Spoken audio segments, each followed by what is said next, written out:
Hola, vamos a continuar con las glándulas. Ahora empezamos con la tiroides. La tiroides es una glándula que se encuentra delante en la garganta, ¿sí? Y va a producir las siguientes hormonas.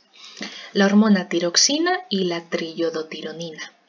Son dos hormonas muy importantes porque activan el metabolismo, estimulan la síntesis de proteínas, el consumo de glucosa y la movilización de grasa.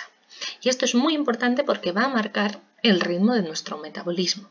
Así, las personas que tienen las hormonas tiroideas un poquito altas tienen el metabolismo muy rápido y por tanto consumen mucha proteína, consumen mucha glucosa y mucha grasa y al final son personas que están muy delgadas, ¿sí? Pero también puede ser a la inversa, que se produzca poca cantidad de estas hormonas. Entonces esas personas acabarán no consumiendo proteínas, consumiendo poca glucosa y movilizando poca grasa, con lo cual llevan un metabolismo más lento y podrían tender a engordar, ¿sí? Además, producen otra hormona que es la calcitonina. La calcitonina es una hormona hipocalcemiante. Esto quiere decir que retira calcio de la sangre y va a permitir que se deposite en los huesos. Bien, vamos con la paratiroides. Son 4 glándulas que se encuentran justo detrás de la tiroides y que van a producir la siguiente hormona, que es la hormona paratiroidea.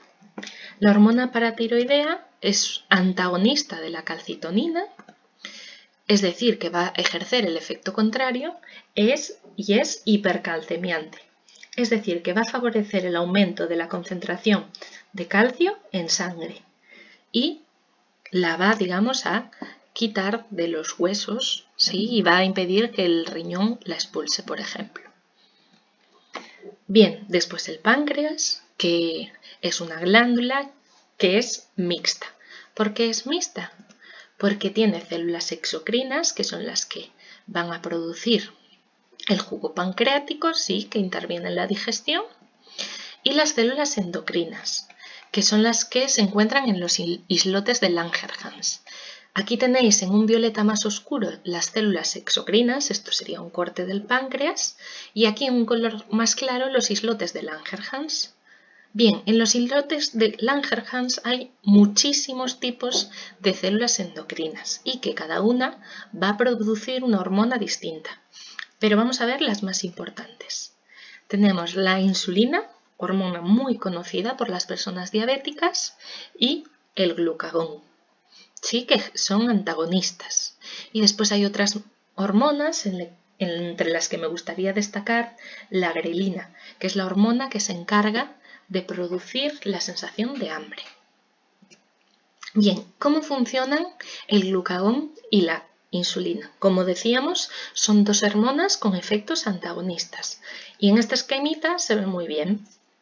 Primero, cuando comemos, toda esa, digamos, esa glucosa que acabamos de ingerir va a pasar a la sangre directamente.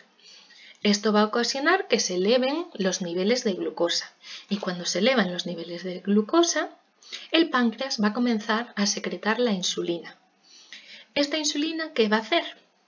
Que va a abrir como una serie de canales en las células de todo el cuerpo y va a hacer que metan hacia adentro la glucosa y la va a retirar de la sangre. Por tanto, se va a establecer un nivel normal de glucosa en sangre. Pero ¿qué pasa? Después de comer, cuando ya pasa mucho tiempo, esa glucosa la van aprovechando los distintos órganos y va bajando los niveles de glucosa. Entonces, cuando hace mucho que comimos y están bajos los niveles de glucosa, aparece el glucagón, que lo secreta el páncreas. ¿El glucagón qué va a hacer? Que en los sitios donde haya guardado glucosa, como por ejemplo el hígado, que es fundamentalmente el hígado libere glucosa y se vuelva a ver unos niveles normales de glucosa en sangre. ¿Sí? Bien, ahora vamos a las glándulas suprarrenales. Las glándulas suprarrenales, como su nombre indica, se encuentran encima de los riñones y están formados por dos partes, la corteza y la médula. En la corteza se van a producir las siguientes hormonas. La aldosterona, ¿sí? el cortisol y los andrógenos. Bien, la aldosterona es una hormona que va a regular el balance entre el agua y los niveles de sodio y potasio. Después está el cortisol, que es una hormona muy conocida, ¿sí?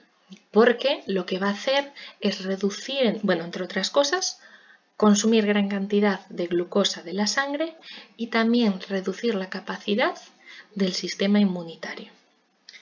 Y después están los andrógenos. Bien. Además, en la médula se producen otras dos hormonas muy conocidas, la adrenalina y la noradrenalina, que son dos hormonas que se sintetizan en momentos de estrés, en momentos en que, digamos, nuestro cuerpo tiene que responder rápido y fuerte. Esto tiene un papel muy importante en la evolución porque cuando nos podían atacar necesitábamos responder rápidamente y de estas respuestas rápidas se encargaban la adrenalina y la noradrenalina. Bien, después los ovarios también son glándulas endocrinas. Tenemos por un lado los estrógenos, que se van a encargar de la maduración de los ovocitos y cuando empieza la adolescencia y empiezan a producirse estrógenos, van a permitir la aparición de los caracteres secundarios. Y después está la progesterona, que va a ser la encargada de preparar el endometrio, que es la capa interna del útero, para que se implante el embrión y por tanto para el embarazo. Después tenemos los testículos. Los testículos producen fundamentalmente testosterona. Es una hormona que activa la producción de espermatozoides, que al igual que lo hacían los estrógenos, va a permitir el desarrollo de caracteres sexuales masculinos a partir de la adolescencia, ¿sí? Y la síntesis de proteínas en el músculo. Por eso los varones suelen tener más musculatura que las mujeres. Después, otras hormonas de interés. En los riñones se produce la eritropoyetina, que es la hormona encargada de la síntesis de los glóbulos rojos. Cuando, por ejemplo, hay poca cantidad de oxígeno que llega a nuestro cuerpo, estamos hablando a largo plazo, en los riñones se produce la eritropoyetina para generar mayor cantidad de glóbulos rojos y, por tanto, que más oxígeno llegue a todas nuestras células. Y después, en el tejido adiposo, está la leptina, que es una hormona que se produce después de comer y que va a inducir la sensación de saciedad. Bueno, realmente, para ser más concretos, la leptina se produce cuando los adipocitos se llenan. Por eso, la sensación de saciedad tarda un poco con respecto a cuando comemos, ¿sí? Y esto sería todo.